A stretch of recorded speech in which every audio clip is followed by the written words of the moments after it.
তো সবাইকে স্বাগত জানাই আমার সেই ভুলভাল বকা একঘেয়ে ভিডিও দেখার জন্য। তো বহুদিন বাদে আমি একটা ব্লগ বাংলায় করছি, কারণ অনেকদিন ধরে ইচ্ছা করছিল বাংলায় একটা ব্লগ দেবো। এমনিতেও আমি যা ফালতু ভিডিও বানাই তাতে বাংলাতে বললেও কোনো ভিউ আসে না, হিন্দিতে বললেও কোনো ভিউ আসে না। ইদানিং একটু বেশি হিন্দি ভিডিও দিয়ে ফেলেছি, তাই বাংলা পক্ষ আবার বাড়িতে না চলে আসে সেই ভয়তে আজকে একটু বাংলা ভিডিও দিলাম। দেখো এমনিতেই তো দেখতে ভালো না, তার উপর রোদের তাপে স্কিনটা একদম ডার্ক হয়ে যাচ্ছে, সানস্ক্রিন মেখে আসা উচিত ছিল। যাই হোক, এই যে দেখো এই হচ্ছে ইয়ে পাতা গাছ। ইয়ে পাতা গাছে দেখো কত ফুল হয়েছে। দেখো সামনে একটা সর্ষে ক্ষেত দেখা যাচ্ছে, আর সর্ষে ক্ষেত মানেই সর্ষে ক্ষেতের মাঝখানে গিয়ে শাহরুখ খানের মতো পোজ দিয়ে ছবি তোলা। কিন্তু সত্যি কথা বলতে ওই পোজটা আমি আজ পর্যন্ত দিতে পারলাম না।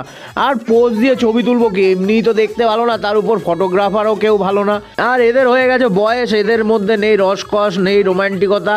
একটা ছবি কিভাবে তুলতে হয় জানে না। অনেক চেষ্টা করলাম এদের একটা সার্টিফিকেট কোর্স অন্তত যাতে করানো যায়, তাই এরা সার্টিফিকেট পাওয়ারও যোগ্য না। তা দেখো এরা 2-4টে ছবি তুলে দিয়েছে, আর কি ওই বলে না নাই মামার চেয়ে কানা মামা অনেক ভালো, তো যা তুলে দিয়েছে এই অনেক। এখানে একটা স্মৃতি, আর এদের সাথে আমি একটা সেলফি তুলে নিলাম। আর এই দেখো আর একজন বাচ্চা হয়ে গেছে, বকগুলোকে উড়িয়ে দিল যাতে বকগুলোর ভিডিও নিতে পারে। মানে বকগুলোকে জোরজাবস্তি নিজের ভিডিওতে আনতেই হয়। আর বকগুলোও সেরকম এই পাশে আর আসলোই না, উড়ে দূরে চলে গেল। প্রথমে ভেবেছিলাম যে সকালের খাবারটা স্কিপ করে যাবো, তারপরে ভাবলাম যে এতগুলো টাকা দিয়েছি, টাকাগুলো তো তুলতে হবে, তাই ভাবলাম কিচ্ছু ছাড়া যাবে না, উল্টে পারলে 2-4টে বেশি খেয়ে নিতে হবে। আর এই দেখো পাকোড়া দিচ্ছে, কিপ্টের মতো মাত্র 2টো পাকোড়া দিয়েছে। আমার কি 2টোতে পোষায়, তেমনি আমিও 4-5টা খেয়ে নিয়েছি এদিক ওদিক করে। আমি অনেকক্ষণ ধরে বোঝার চেষ্টা করছিলাম ও ঠিক কি খেলতে চাইছে, ব্যাডমিন্টন না ক্রিকেট।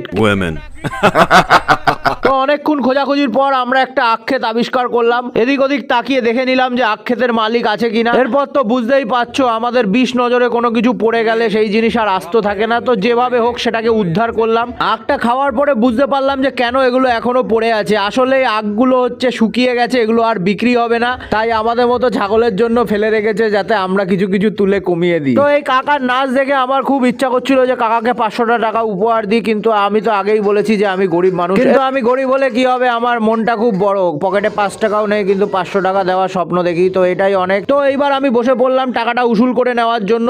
চেষ্টা করছিলাম বেশি বেশি করে মাংস নিয়ে টাকাটা উসুল করে নেওয়ার, কিন্তু মাংস দিতেই যাচ্ছিল না। কি কিপটারে এরা, ধোত এদের সাথে আর পিকনিক করাই যাবে না। যেখানে 200 টাকা দিয়ে 400 টাকার খাবার দেবে সেখানেই যাবো। তো এই দাদাটা দেখো মনোযোগ সহকারে অনেকক্ষণ ধরে একটা বাইকের চাবি খুঁজে বেড়াচ্ছে, যেটাও হারিয়ে ফেলেছে। এর জন্য পিকনিকে এসে শুধুমাত্র মিনারেল ওয়াটারই খাওয়া উচিত। তো সত্যি কথা বলতে ওর সাথে প্র্যাঙ্ক হচ্ছিল, ও বুঝতেও পারেনি ওর চাবিটা কখন তুলে নেওয়া হয়েছে। আর আমি হাসতে হাসতে ভিডিও করছিলাম বলে খুব খোঁজে গিয়েছিল, তো চাবিটা আবার বাইকে লাগিয়ে দিয়েছে। এই যে এই মেয়েটা তুলে নিয়েছিল। মানতেই হবে আপনাদের অনেক ধৈর্য আছে, 3 মিনিট ধরে ফালতু বক বক শুনে গেলেন। যদি এরকম বক বক আরো শুনতে চান তাহলে সাবস্ক্রাইব করে